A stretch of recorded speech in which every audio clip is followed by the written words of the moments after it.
Right. I said at the beginning of the show, this will be a big dot connector and it'll be scattered throughout the show and a bigger picture will emerge. Here's some more scattering of dots. And the first piece of it is, and this is some further proof of a claim within our From Russia with Love series, that the Jewish traders ran the Silk Road. And in 1270, a scholarly Jewish merchant called Jacob de Ancona set out on a voyage from Italy.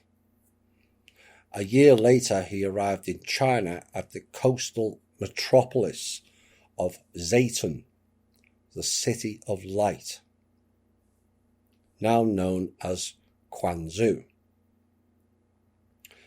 which was actually 4 years before Marco Polo arrived at Xanadu in 1275. And nothing was known of this journey until 1990, when David Selborne was shown d'Ancona's account of his travels, which is a remarkable manuscript that had been hidden from the public for more than 7 centuries. Now, eventually, it was translated and edited by Selborne and published in Britain in October of 1997 as The City of Light, and the account was praised as providing an unparalleled insight into life in the medieval world. And it was said to be vivid and insightful, and this account has great historical significance. It not only describes the adventures of a medieval trader, but also comments on Chinese society and manners through the eyes of a European man of learning. And the City of Light, it said, brings spectacularly to life d'Ancona's encounter with one of the world's great civilizations. That is the setup for this piece. I have spoken several times in various shows about the series The 100 Echoing Our Past, with a startling and concerning hidden possible future event contained within the series. Some people will say it's just a TV show, and we shouldn't read too much into it. Yet there is startling connections to our past, present and future within that series for those with the knowledge base that I have. When you add in another of our THI memes, fiction is fact and fact is fiction, you begin to hear and see things in a different way, just hopefully not the City of Light way. Yes, we had to evacuate this planet a few times. Once in the Ark, which was not a ship on an ocean, but a ship in the sky. Noah and his brethren were all sky beings and not from here. Why would he build a boat? Now there are 2 events, one past, one not happened yet, and also a possibility of the past one repeating here and now. The question remains, are we being primed for another Sleeping Pod episode or a City of Light venue? With an Orwellian technological blueprint laid out before us, is it far-fetched another city of smart lights will evolve? Is this the great reset they speak of? Now, the sleeping pods we have covered in several shows, and it's also covered in several sci-fi episodes. Today we would call it cryogenics. Cryogenics is not a new technology or a future one either. It is the past way in the past. Remember the beings in the Aztec 1947 crash. They were in suspended animation, better known as cryogenics. Now in the series, Thelonious Jaha said, "There is a place for all of us. When I first landed on the earth, I met a woman who spoke of a place beyond the dead zone, a place where everyone is accepted, a city of light." Now, the city of light was a shared simulation of the world, created by Ali to harbour humanity with the aim of saving it. But was that another example of a false saviour program, where the AI was stated as saving us and ultimately changed course? The same applied with the Draco in the past. They came as saviours as well. And those saviour programs here have all turned out real bad for the native populace here, which is why the control system and their minions keep pushing them. You sit back and wait whilst we save you, in real terms means you do nothing whilst we rape your planet and destroy you.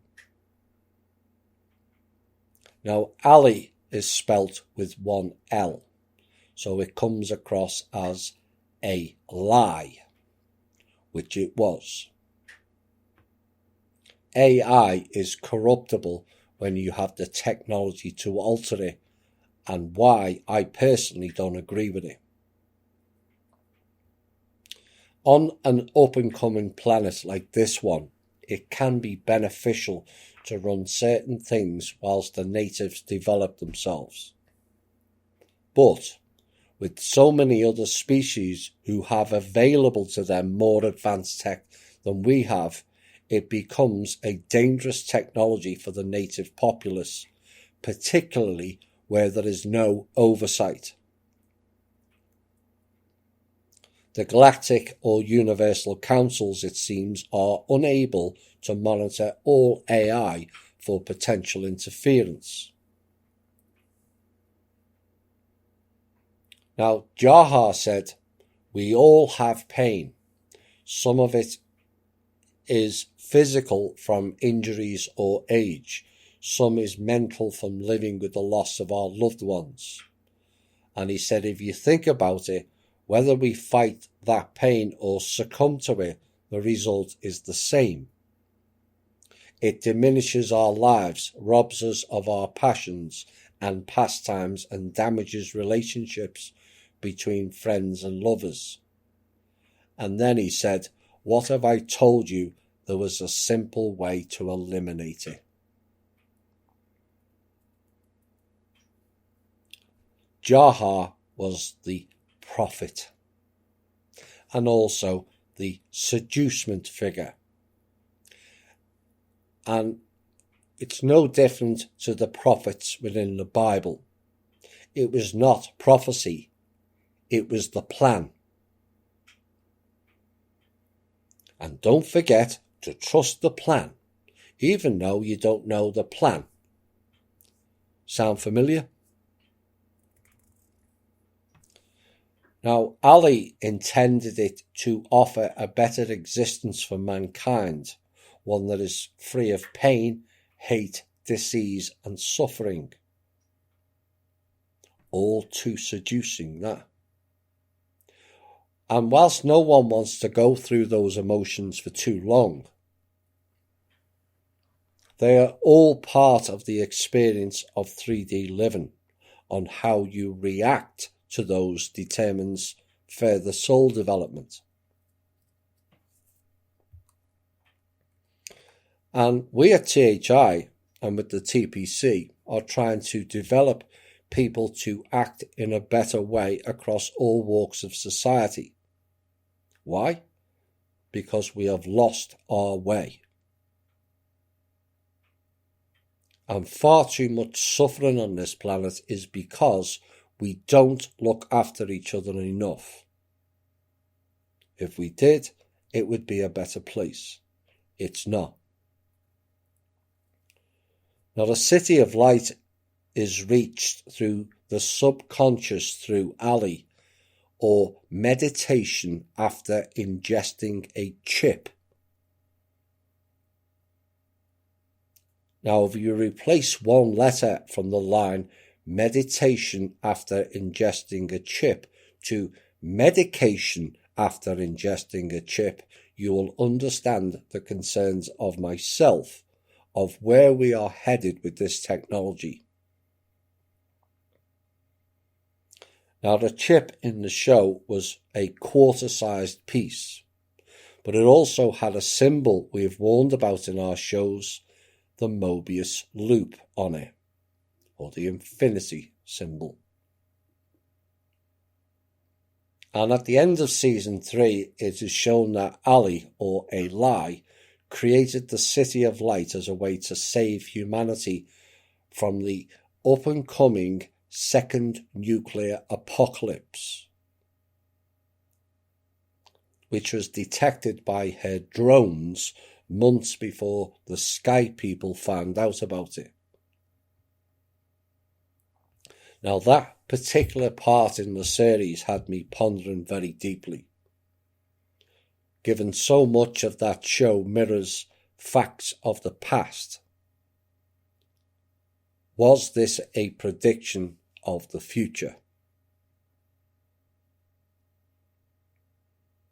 The AI to save us from a second nuclear apocalypse. Yes, we have had one here in the past. The evidence for that is all across the Middle East to India. Funny, that is the same zone the modern-day Israelis want as a caliphate, is it not?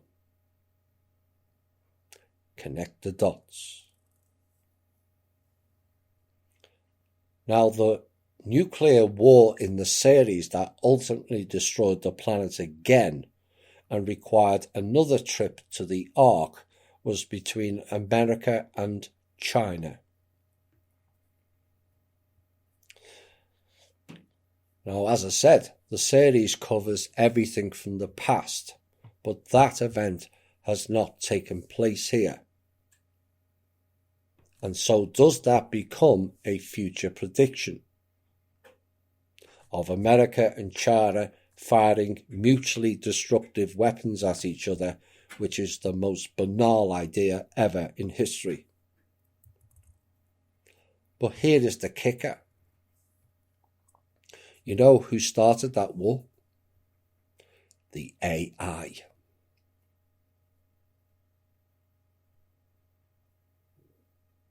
Now, the AI was a female with an inserted microchip system that interacted with everyone else who had taken the chip to produce a hive mind program, all decided by the computer or the AI. And the chip maker was a device used to create the chips known as the keys to the City of Light. Creating more chips allowed Ali to increase her following. Now, prior to the war against Ali, the City of Light was thought to be a real place, a mythical, promised land, which many grounder outcasts have attempted to reach by crossing the desert known as the Dead Zone. And its true nature was unknown to any but a select few who were chosen to join it. There is the seducement program again, appealing to those with unbalanced ego of being special or the chosen ones, with the added measure thrown in of the proverbial promised land.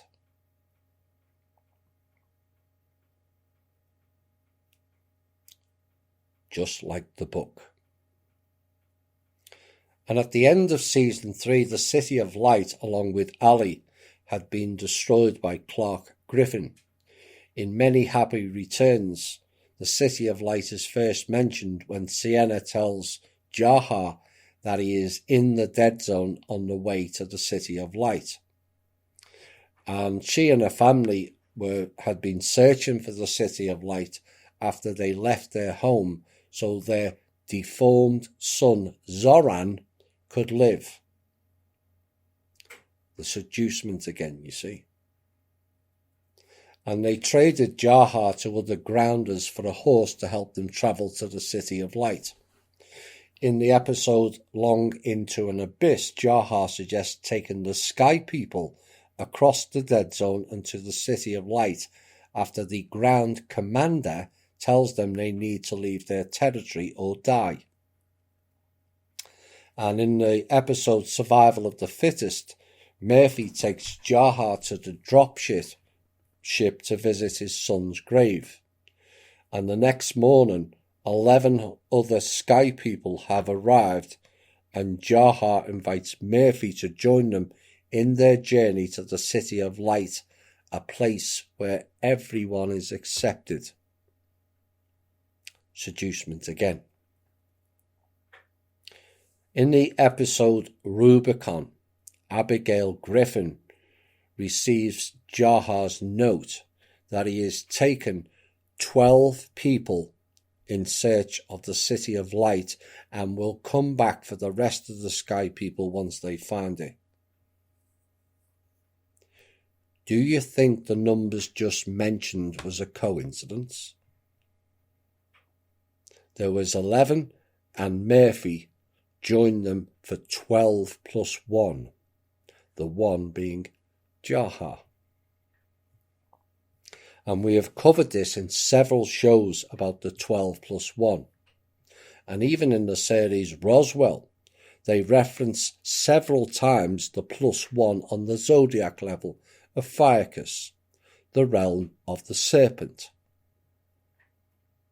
Remember, in the Bible, the tribes were 12 plus 1. When God and Moses sent the fiery serpents after the lemmings were traipsing through a dead zone of their own known as the desert. Perhaps they were searching for their own City of Light.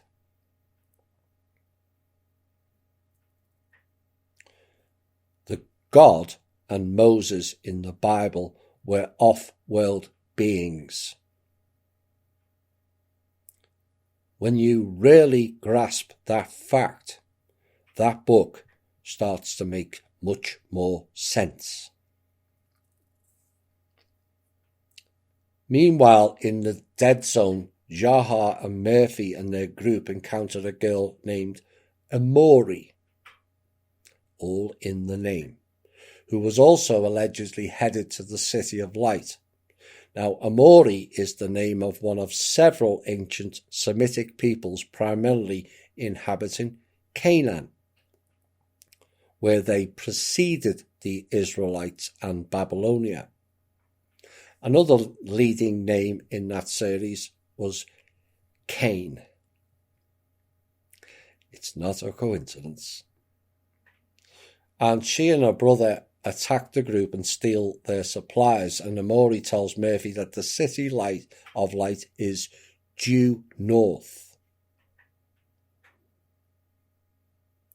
Before she knocks him out, and 7 of the Sky People headed back, but Jahar, Murphy and 4 others continue on.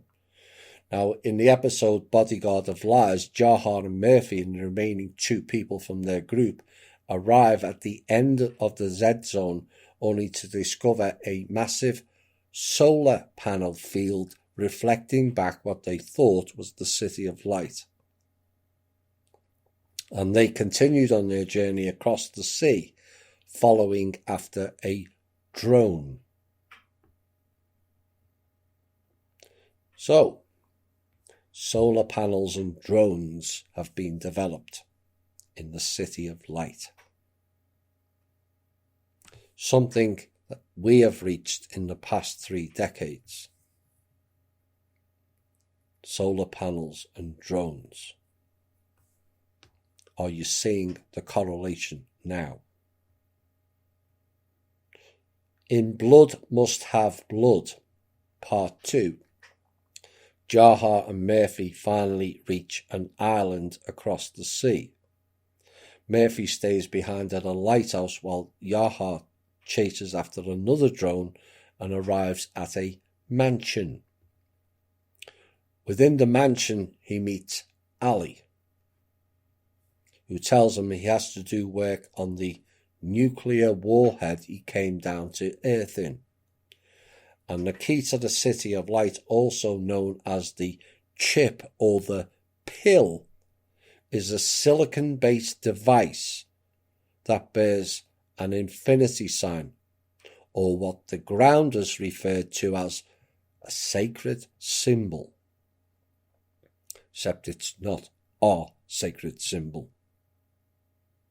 I believe the grounders are actually the Greys. G for Grey. And there's other reasons for that, because it's the Greys who run or ran much of the AI system here and elsewhere. Certain Greys are not biological, or fully biological anyway. Other grounders were the Reapers. They are the reptilians. And the Tree Crew are eerily similar to the Kalimar tribal peoples. The Mountain Men, I believe, represent the Abraxans. The description of the Mountain Men they are responsible for creating the acid fog that killed numerous outsiders, as well as the creation of the Reapers, who helped them capture their fellow grounders for the Mountain Men's blood harvesting program. All very Jupiter ascending that. Now, once a person ingests the chip, the filaments reconstitute in the brain stem and interrupt pain receptors, inhibiting certain neural pathways from firing. And it is a device that allows them to communicate with Ali and also experience the City of Light. However, while the device eliminates the ability to feel physical pain, it would appear it also eliminates all memories linked to the painful ones, including the positive ones. Remember, I said in the past, we had our memories wiped.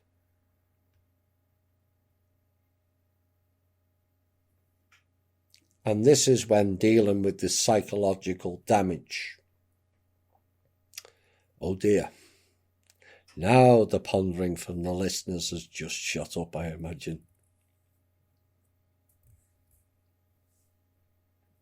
After becoming connected to the City of Light, Thelonious Jahar had to be reminded of Wells Jahar by Ali, suggesting that his use of the key has erased the memory of his son's existence to spare him the pain of his death.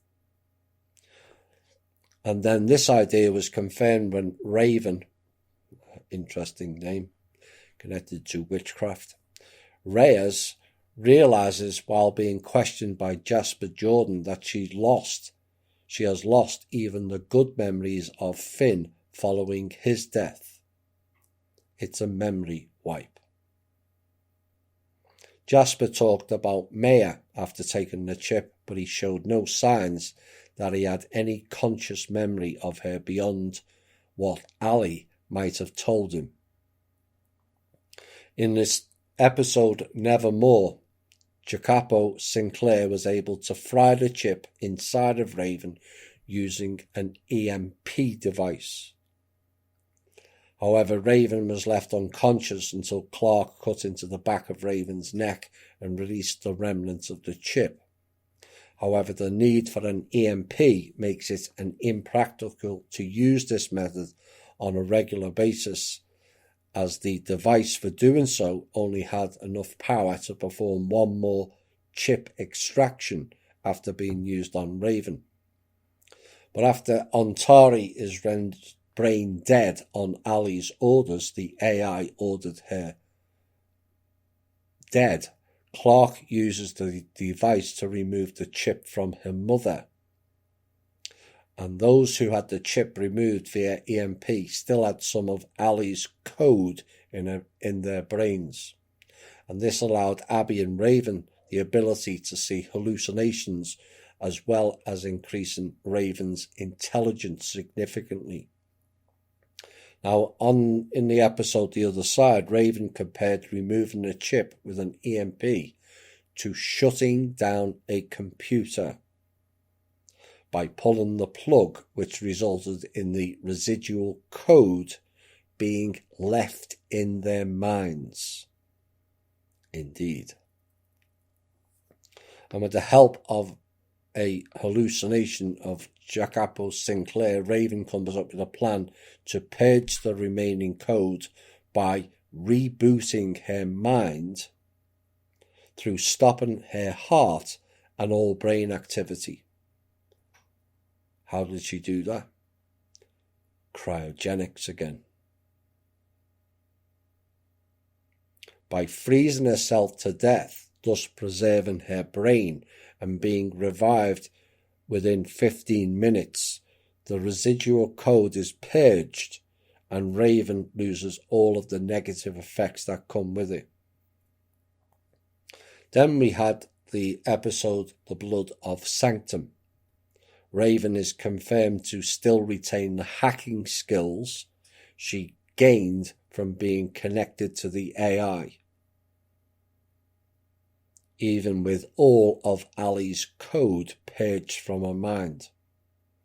So there was clearly another program running, like an altar. In Nevermind, Clark discovers that the chip is still inside of her head and has given Clark a neural mesh that protected Clark from the drug the Lightborns attempted to use to erase her mind. That neural mesh is between the upper nostril passage and the brain.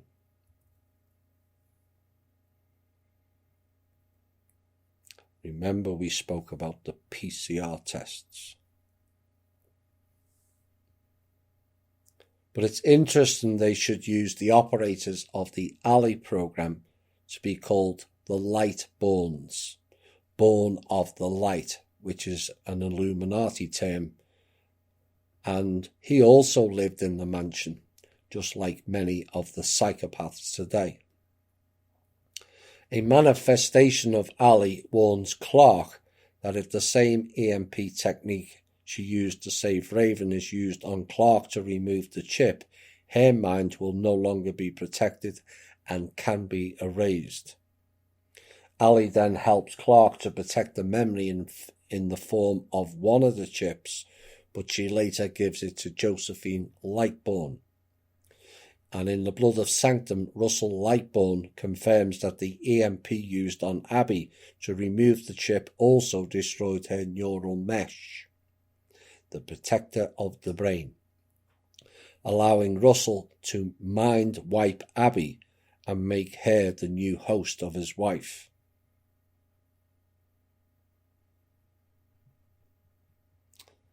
When the flame is destroyed by Raven, which is the main chip, she realized that it has to be removed like the chip after an EMP to avoid detrimental effects on Maddie's health, as Maddie nearly dies after the flame is terminated. Maddie was the daughter of the blonde commander, who had the flame or chip in her head. She was called One Hader, which means the commander of death.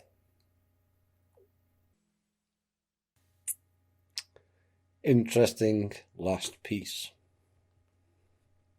I've been meaning to write that for quite some time now.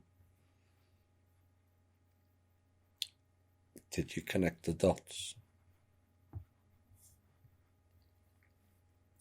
Final pieces tonight, and this was written, in fact, this was written by one of our members. I like to throw in bits of our members right now and again. And it's very apt. And it says, to query on how groups unite and spark each other's growth by doing the one thing most people are afraid to do. We own our own weaknesses. We admit our fallibility to others and own them. In my experience, what that does is open other people up to do the same. That is what I understand leading by example to be, when we show others that by admitting our faults, it begins the conversation on integrity. Then we listen with an open heart and mind. In my experience, what follows next is quite amazing. For me, it was admitting I felt jealousy, not something I usually experience. While I was admitting that to her, I realised that I'd done that very thing to those in the group who had been there a while when I first arrived, and I apologised to the whole group. Very apt. We own our own weaknesses. We admit our fallibility to others and own them. That is all about going within. Something else that cropped up this week, that is a verse or piece from a previous show, that is also a poignant reminder.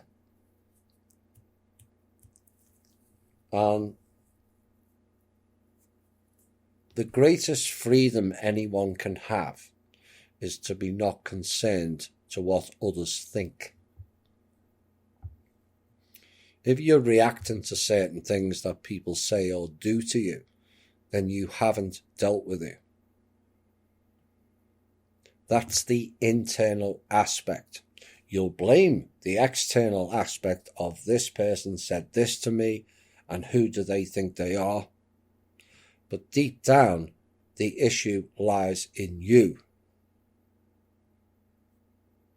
Because if you're comfortable in your own skin, and this is why we taught self-mastery, and comfortable in knowing themselves, and that's the key, people can call you whatever they like. You know different. And the person that knows themselves knows the truth. And what other people say or think becomes irrelevant.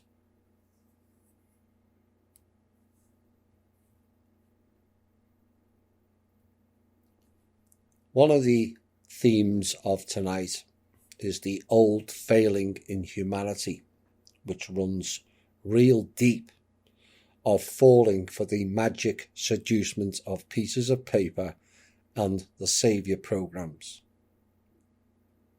when the real gain is in soul development that doesn't require any money to do so.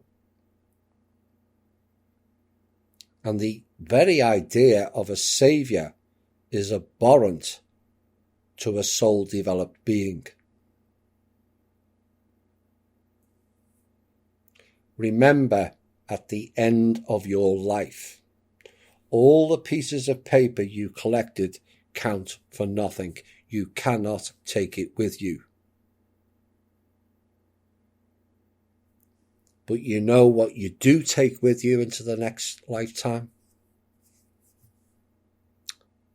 Soul development.